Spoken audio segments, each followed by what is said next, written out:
कि पहला question evaluate limit x approach to 0 x के पावर x, तो अगर डायरेक्टली 0 रखोगे तो 0 के पावर 0 बन जाएगा, उसका कोई मतलब नहीं है। करते क्या है, हम लॉग भी लेते हैं, एंटी लॉग भी लेते हैं, जिससे होगा क्या, लॉग एंटी लॉग कैंसिल होकर x के पावर x ही बचने वाला है, तो यही ले लिया। आप क्या करते हैं, लॉग की प्रॉपर्टी से x बाहर आ जाएगा। अब क्या करते हैं, e equal to limit x approach to 0 कर देते हैं। क्यों, क्योंकि देखो e के बाहर मतलब एक्सपोनेंशियल के बाहर लिमिट लगा है, उसका कोई मतलब नहीं है, तो लिमिट को भी क्या किया, पावर में भेज दिया। अब क्या करते हैं, लॉग बेस ही x है और x को 1/x के फॉर्म में लिख देते हैं। अप्लाइंग एल हॉस्पिटल रूल क्या हो जाएगा, दोनों को डिफरेंशिएट कर लेंगे, लास्ट में x का वैल्यू 0 पुट करेंगे तो क्या मिल जाएगा, 1 आंसर मिल जाएगा। दूसरा, if you equal to sine inverse x square plus y square upon x plus y so that x del u by del x plus y del u by del y equal to tan u, तो u equal to दे ही रखा है, तो sine inverse को उधर भी देंगे तो साइन के अंदर कन्वर्ट हो जाएगा, तो साइन u इक्वल टू इतना हो जाएगा। मान लेते हैं b equal to sine u है, b क्या है, एक होमोजीनियस फंक्शन है x और y के अंदर, जिसका डिग्री 1 है। 1 कैसे पता चला, ऊपर का पावर 2 नीचे का पावर 1, 2 माइनस 1 1 हो गया। फिर यूलर थ्योरम अप्लाई करके क्या हमको प्रूव करना है, x dv by del x plus y dv by del y equal to n भी, एन का वैल्यू 1 है तो सिंपली भी हो गया। इसको कोई इक्वेशन नंबर 1 बना देते हैं। अब इक्वेशन मान लेते हैं, लेट v इक्वल टू जो साइन u माना था यहाँ पे, उसी को एक बार x का रिस्पेक्ट में डिफरेंशिएट कर लो, एक बार y के रिस्पेक्ट में डिफरेंशिएट कर लो, फिर दोनों का वैल्यू इक्वेशन 1 के अंदर पुट कर दो, आपको फाइनल आंसर मिल जाएगा। फिर find the radius of curvature of the curve y equal to e के power x at the point 0 1, तो क्या ये इक्वेशन दे रखा है, ये वाले क्या करो, इसको एक बार x का रिस्पेक्ट में डिफरेंशिएट करो, फिर एक बार और x के रिस्पेक्ट में डिफरेंशिएट करो, फिर रेडियस ऑफ कर्वेचर रो के फॉर्मूले के अंदर इसको पुट करो, तो आपको क्या मिल जाएगा, 1 प्लस e के पावर 2x होल पावर 3/2 अपान e के पावर x मिल जाएगा। अब क्या करते हैं, रो निकालते हैं किसके, 0 रेडियस ऑफ कर्वेचर निकालते हैं 0,1 पॉइंट पे, तो x का वैल्यू 0 पुट करते हैं अब इस इक्वेशन के अंदर, तो सॉल्व करके क्या मिल जाएगा हमारे पास, 2√2 मिल जाने वाला है, 2 के पावर 3/2 मतलब 2√2। फिर evaluate integral 0 to 1 integral 0 to √1 plus x square d s d y upon 1 plus x square plus y square, ठीक है। तो ये दे रखा है, तो पहले क्या करते हैं, थोड़ा सा इसको सिंप्लीफाई करते हैं, ये जो 1 प्लस एक्स स्क्वायर है उसको रूट लगा के स्क्वायर कर देते हैं, जिससे होगा क्या, ये फॉर्मूले के रूप में कन्वर्ट हो जाएगा, tan इनवर्स के फॉर्मूले के रूप में। पहले क्या करते हैं, y के रिस्पेक्ट में इंटीग्रेट कर लेते हैं, उस टाइम पे x को कांस्टेंट रख लेते हैं, फिर y का वैल्यू पुट कर देते हैं, इतना मिल जाएगा। फिर जो बच रहा है π/4 इंटीग्रल 0 to 1 dx अपन 1 प्लस एक्स स्क्वायर को x के रिस्पेक्ट में इंटीग्रेट कर देते हैं, लास्ट में आंसर मिल जाएगा π/4 log 1 प्लस √2 में। आगे बढ़ते हैं, r vector equal to x i cap plus y j cap plus z k cap and r equal to mod of r, prove that divergence of r के power n r vector equal to n plus 3 r के power n. तो ये हमको देखो हम क्या जानते हैं, एक आइडेंटिटी जानते हैं कि divergence of phi a vector equal to phi divergence of a plus a vector dot gradient of phi, ये हम आइडेंटिटी जानते हैं, ये इसका प्रूफ भी है, लेकिन ये बात हमको प्रूफ नहीं करना, हमको प्रूफ ये करना है, ठीक है। तो हम डायरेक्टली इसको यूज कर लेंगे, यहाँ पे ए वेक्टर को आर वेक्टर के बराबर लिख लेंगे, फाई को आर के पावर एन के बराबर लिख लेंगे, जिससे क्या हमारा यही इसी फॉर्म के अंदर कन्वर्ट हो जाएगा, ठीक है। हम क्या जानते हैं, since r vector x i cap y j cap z k cap दे रखा है, तो डाइवर्जेंस ऑफ आर मतलब डॉट प्रोडक्ट आपका कितना हो जाएगा, 3 हो जाएगा, और f of u f two dash u grad u के बराबर हो जाएगा। अब क्या करते हैं, डाइवर्जेंस ऑफ आर के पावर एन आर वेक्टर निकालते हैं, बस क्या करेंगे, लास्ट में सिंप्लीफाई करेंगे, आंसर आ जाएगा, ठीक है।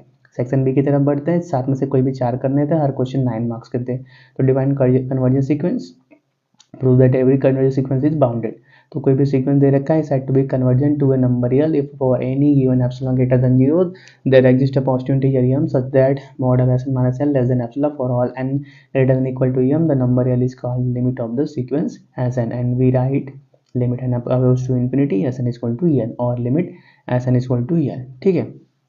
प्रूफ करना है, कौन सा प्रूफ करना है कि हमारे पास हर कन्वर्जेंस सीक्वेंस बाउंडेड है, तो बस आराम से कुछ स्टेप आगे बढ़ेंगे, प्रूफ हो जाएगा, ठीक है। आप इन स्टेप को देख सकते हो, ठीक है।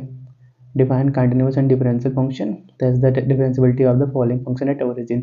तो पहले डेफिनेशन की बात करते हैं, suppose f is a real function on the subset of real numbers and let c be a point in the domain of f, then f is continuous at c if limit x approach to c f x equal to f c. अब फिर क्या differentiability के बारे में बात करते हैं, तो आप जानते हो डिफरेंशियबिलिटी के बारे में कि left hand limit right hand limit exist करना चाहिए, बराबर होना चाहिए, ठीक है।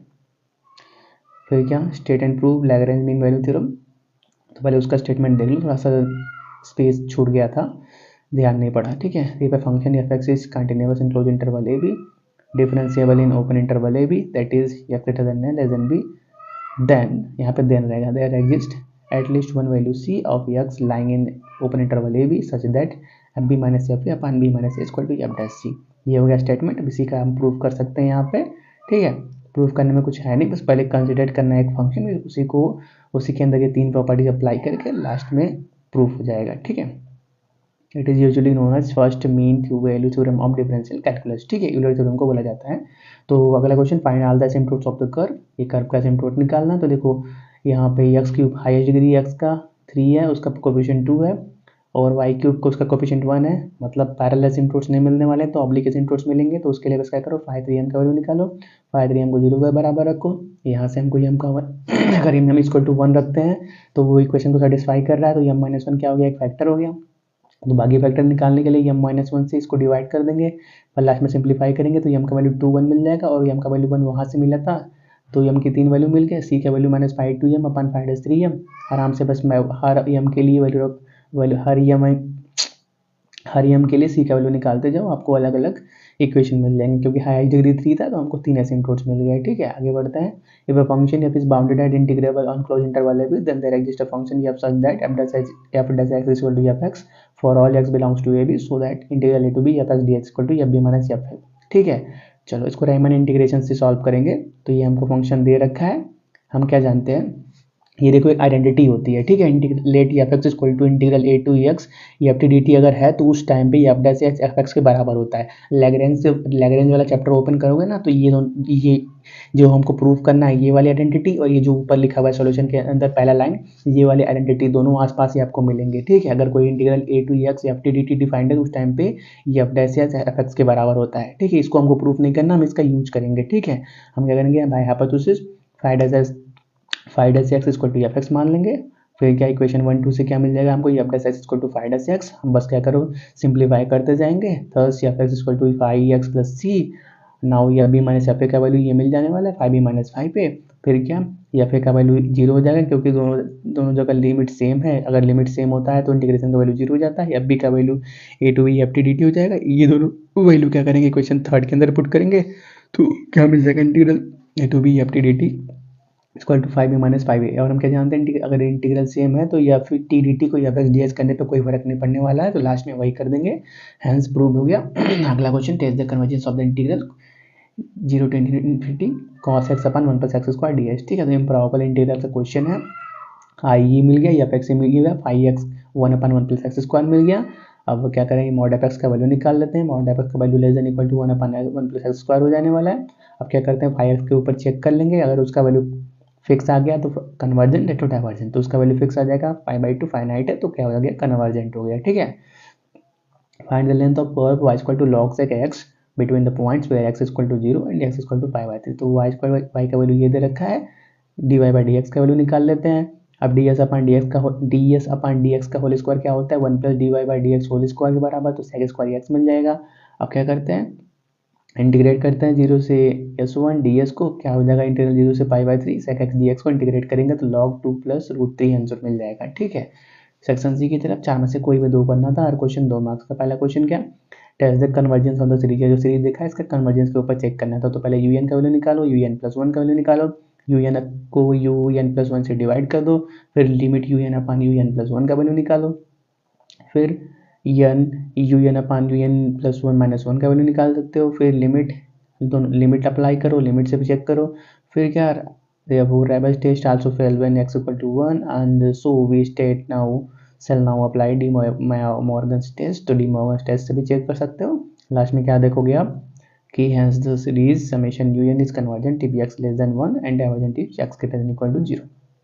अगला question, if y equal to e के power a sin inverse x है, so that 1 minus x square yn plus 2 minus 2n plus 1 x y n plus 1 minus n square plus a square y n equal to 0। तो Y का value ये दे रखा है, एक बार x के respect में डिफरेंशिएट करेंगे तो वाई वन इक्वल टू इतना मिल जाएगा, क्रॉस मल्टीप्लाई करके स्क्वायर करेंगे, फिर क्या करेंगे, इक्वेशन नंबर 1 को फिर से एक्स के रिस्पेक्ट में डिफरेंशिएट करेंगे। अब क्या जो मिल रहा है उसमें से 2y1 कैंसिल कर देंगे, 2y1 दोनों साइड से कॉमन करके काट दिया, फिर ये बचा। अब क्या करते हैं, इसको इक्वेशन नंबर 2 को n टाइम लेबनीज थ्योरम के हेल्प से डिफरेंशिएट कर देते हैं, तो हमको लास्ट में आंसर यही मिल जाने वाला है।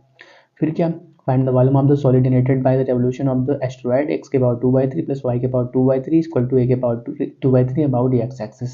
तो ये हमको दे ही रखा है, यहाँ से y का वैल्यू निकाल लेते हैं, तो y स्क्वायर का वैल्यू ये मिल जाएगा। वॉल्यूम क्या जानते हैं, 2 into integral x equal to 0 से a पाई y स्क्वायर dx होता है। बस क्या करो, उसके बाद इंटीग्रेट करना है, ठीक है, बस सिंप्लीफाई किया गया है। लास्ट में 32 pi a cube by 105 answer मिल जाएगा।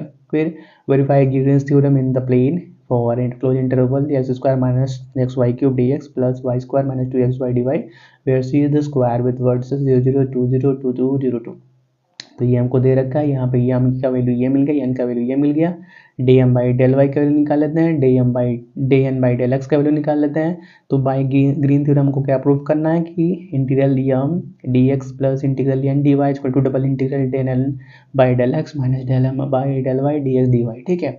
तो पहले क्या करते हैं, राइट हैंड साइड को निकाल लेते हैं, राइट हैंड साइड का वैल्यू 8 आ गया। अब क्या करते हैं, लेफ्ट हैंड साइड की तरफ बढ़ते हैं, तो लेफ्ट हैंड साइड के लिए अलग अलग लाइन के अलॉन्ग निकालेंगे, along O A, along A B, along B C, along C. और क्या करेंगे, सभी को ऐड कर देंगे, काट पीट के 80 मिल गया, तो left hand side right hand side के इक्वल हो गया, तो यहाँ से ग्रीन्स थ्योरम वेरीफाई हो गया, ठीक है। तो इसी के साथ पूरा पेपर हमारा कंप्लीट होता है।